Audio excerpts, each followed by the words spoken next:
students, how are you all? This is your DJ ma'am again. So today in this video we will complete the remaining part of the chapter 2, the world population. Here we will try to understand the concept of demographic transition and population control measures by Thomas Robert Malthus. And we need to also understand that what is the impact of population change in the growth of a country, negative and positive in both ways. Let us start. So, population change, that means growth in population is required, but in a very small amount. A small increase in population is desirable because it will lead to economic development for many countries. But if this population grows beyond a certain level, then it will lead to many problems. What are the problems? That means we can say that the problems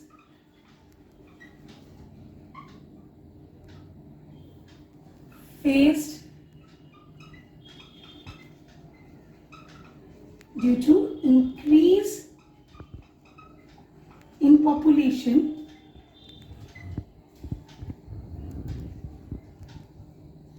first problem will be, with increase in population, there will be depletion of resources. As we all know, the resources are not finite in nature. There are some resources which are available in abundance and there are some which are not available in abundance. So with increase in population, there will be depletion of resources. Excessive use of resources will lead to environmental problems.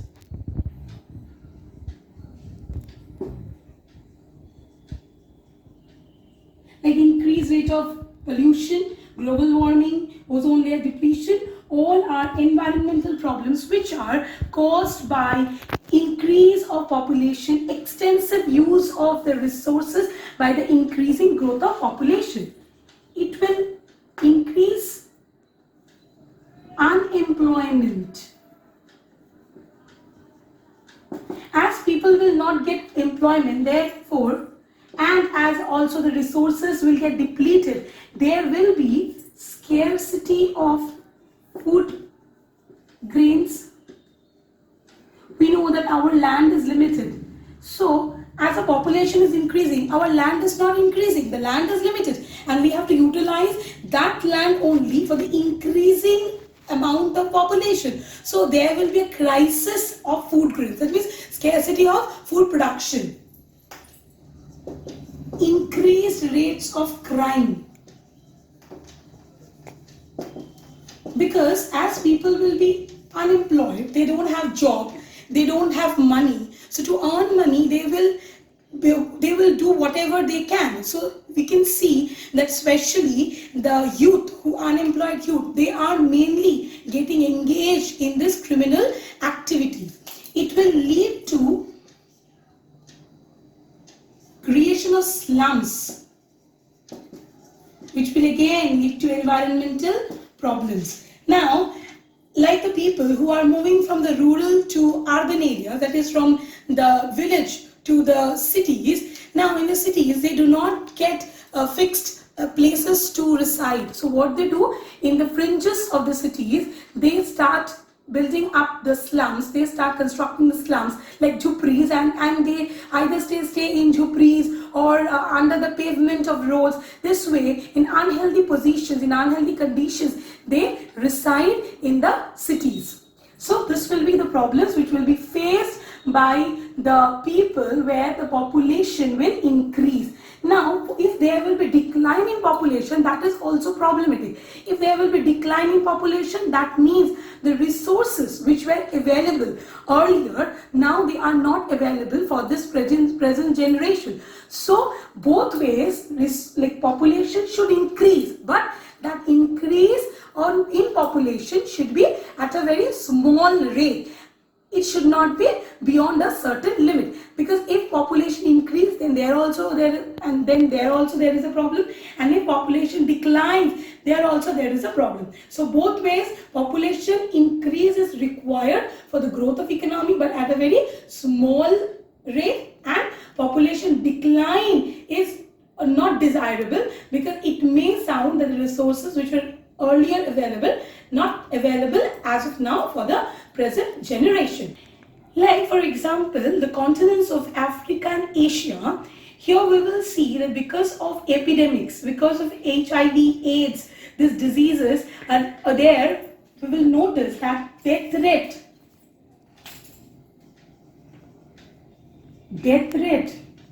has increased.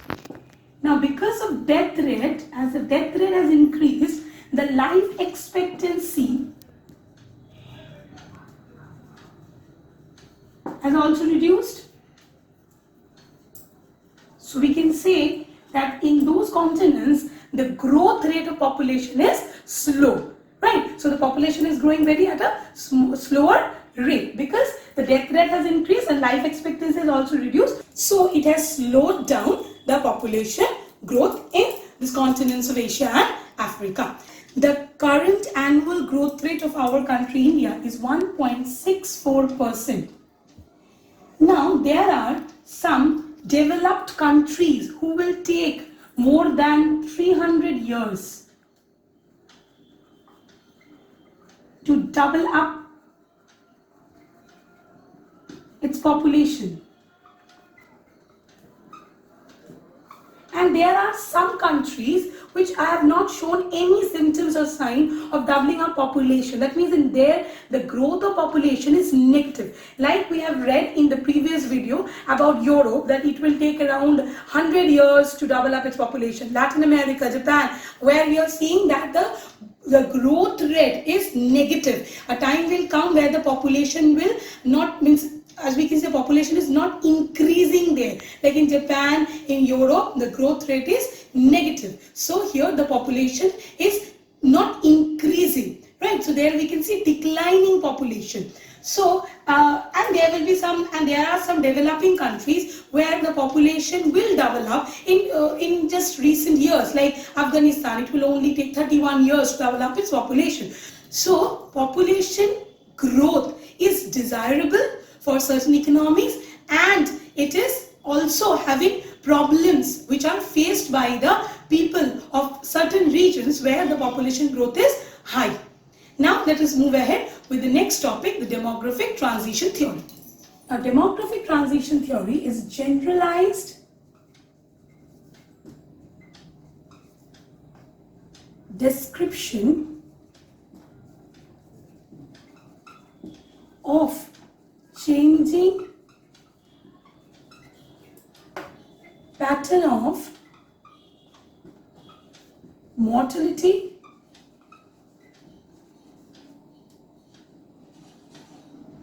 fertility, and growth rate.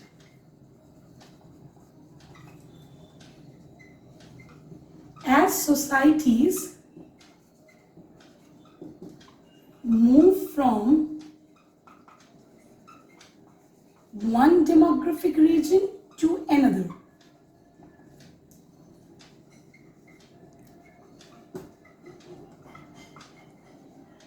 So, what is demographic transition theory? It is a generalized description of changing pattern of mortality, fertility, growth rate as societies move from one demographic region to another. Let us understand this.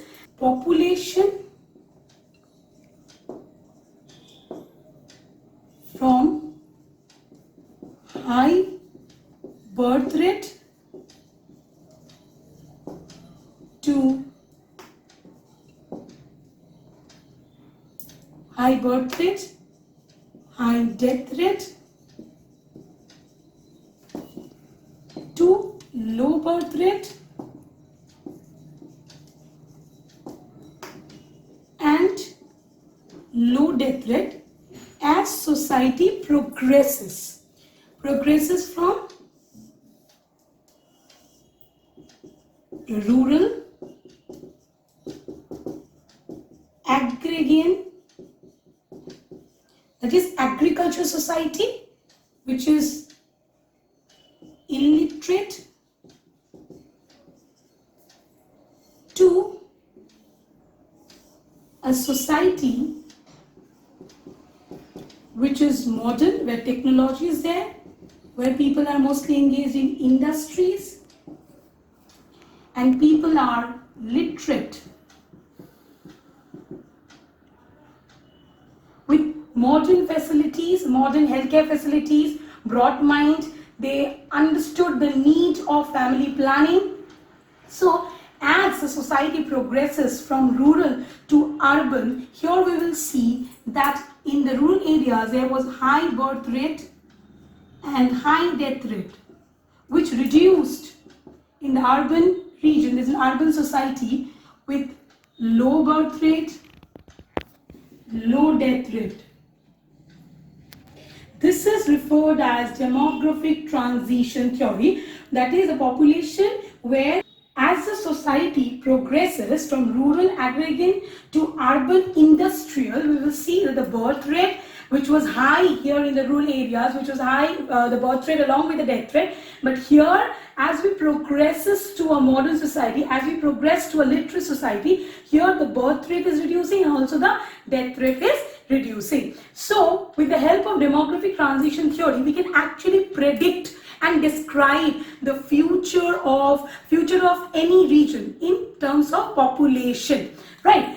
Now this changes, that is high birth rate to high death rate to low birth rate and low death rate. These changes occur in some stages, right? So these changes occur in stages which we called demographic cycle.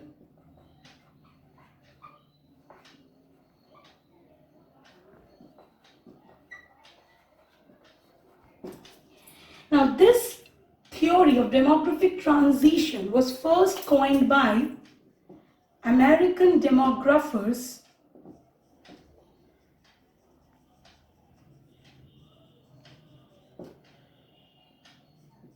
Frank W. Notestein and Warren S. Thompson. These two are the one who first coined this demographic transition theory. Now let us understand the stages of demographic cycle. As I said, that the changes occur in stages, that is called demographic cycle. So now let us understand the three stages into which the demographic cycle is divided.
So this red one is my crude death rate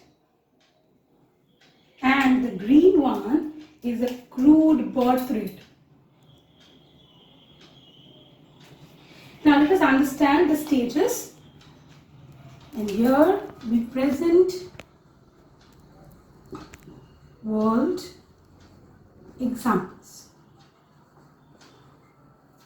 This is stage 1. Stage 2, stage 3.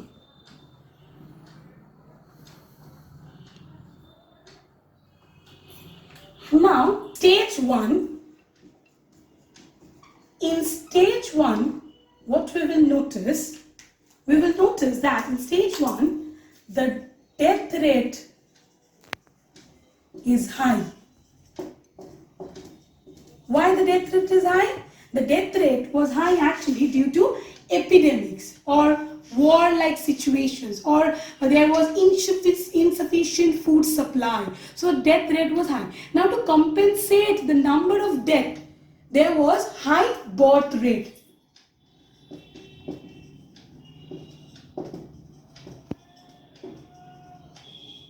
So to compensate the number of death, people gave more birth. So it increased the birth rate. Now, as the birth rate was high, death rate is high. So we can say here, technology is very primitive. So lower level of technology.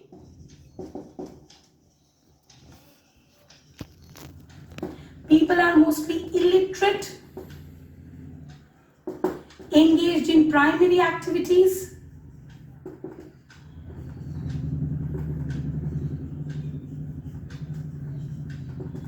Mostly the size of the families were large because the birth rate was high. As the number of people were dying, people are trying to compensate it by giving more and more birth. Family size large. Life expectancy was low. That means the age till which they can live, the expected average age was low because death rate was quite high. So in the first stage, we can see that both the birth rate and the death rate was high. As there was, the level of technology was lower, people are mostly illiterate, they were engaged in primary activities. So the size of the family were also very large and the life expectancy here was low. This we can experience in countries like Bangladesh, rainforest, where mostly tribal peoples live in. Now, let us move ahead with stage 2. Stage 2. And in stage 2, we will see that the technology is improving. So, we can write that improved technology. That means the technology was developing. So with improved technology, the medical facilities, sanitation, healthcare facilities all improved, which led to low death rate. That means the death rate was reducing. But the birth rate was still high.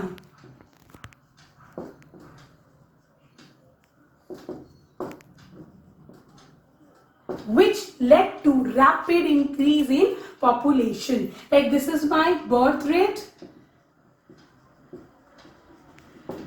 and this one is my death rate. We can see in stage 2 there is a huge increase in population. That is, we can say natural growth of population, because the death rate was low but the birth rate was still high. So it led to rapid population expansion. See, this led to population expansion. And here the earlier phase can be seen in Peru. So Peru experienced the earlier phase of this stage 2, and the declining phase has been seen in Sri Lanka and Kenya. Now let us move ahead into the last stage. Stage 3, what we can see? Higher level of technology. As the technology improved, so modern facilities became available. Here we can see that both the birth rate and death rate has declined. So birth rate and death rate both declined. Why? Here people are becoming modern. They're understanding the need of family planning as they are literate. So here we will see that the population growth is stable.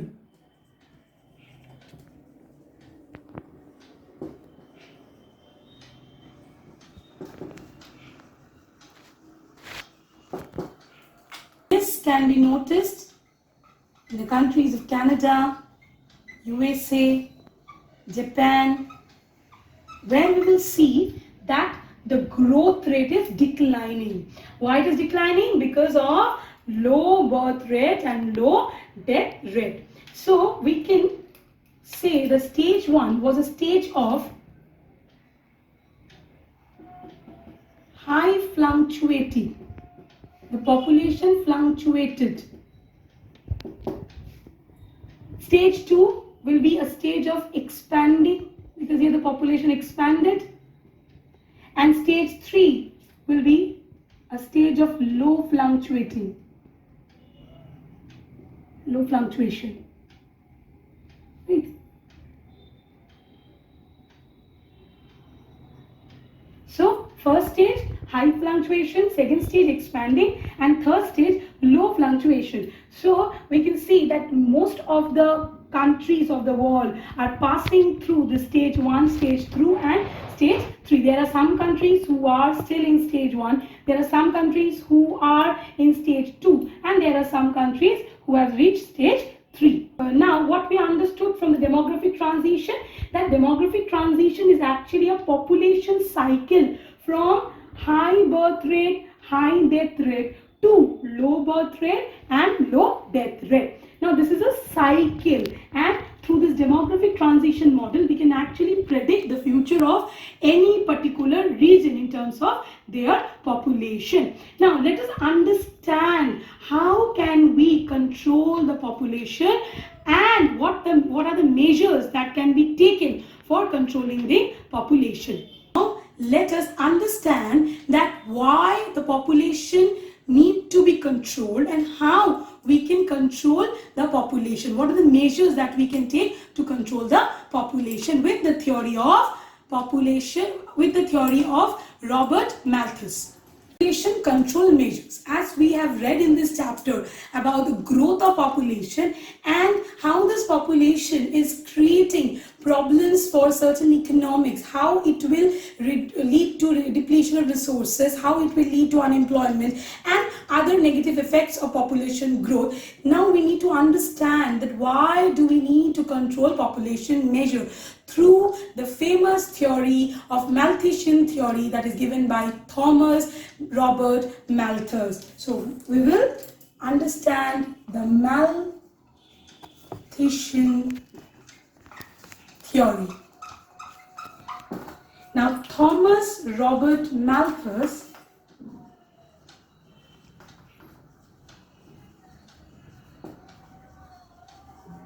gave this theory, that is Malthusian theory, in 1798 in his book An Essay on the Principles of Population.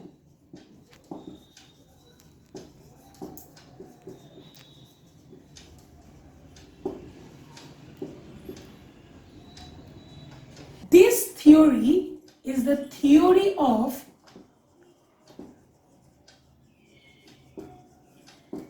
exponential population growth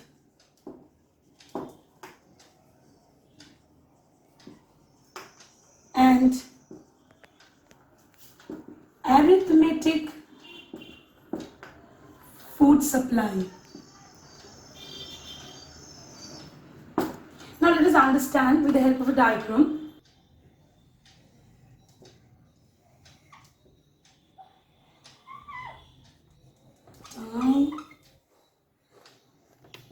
quantity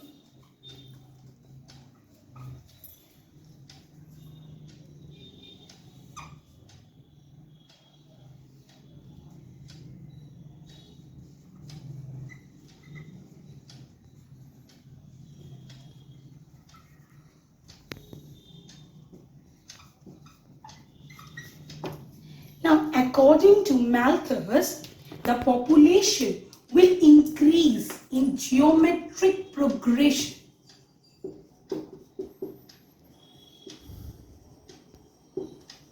That means 2, 4, 6, 8, so on, like this. It will double up.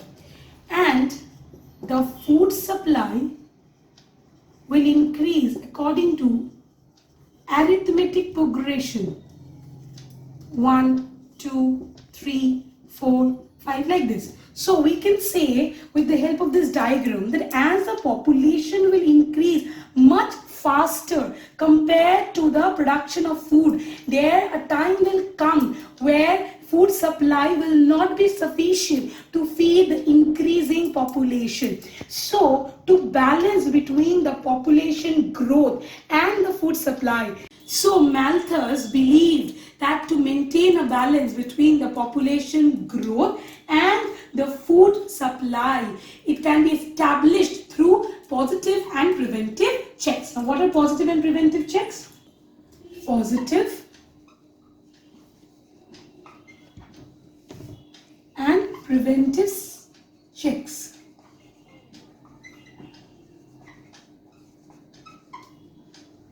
Now, what is positive check? The positive check means the nature has its own way of checking the increasing population. What the nature does? The nature brings down the population level to the level of food supply. How? Through epidemics. There can be war, there can be famine, natural disasters, earthquake, flood. With this, nature itself will bring the population level to the level of food supply. What are preventive checks? Preventive checks includes, what are preventive checks? Preventive check includes family planning. The most important check, that is family planning, through which the population can be controlled. Improving the status of women in the society.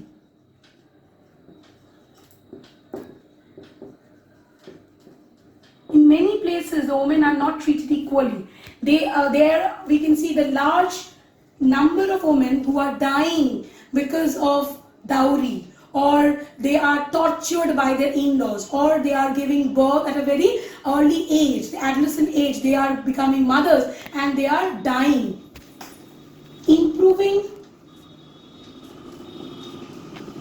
women healthcare facilities.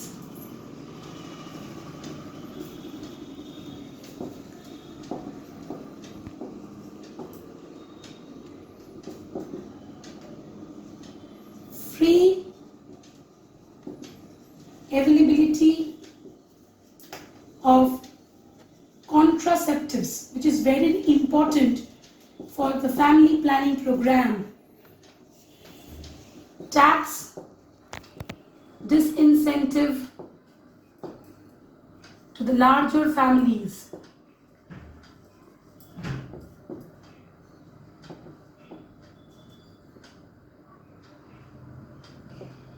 Relaxation, we can say reducing the age of marriage. In many places till now, the girls are getting married at the age of 14 and becoming mother at the age of 16, which is leading to their death.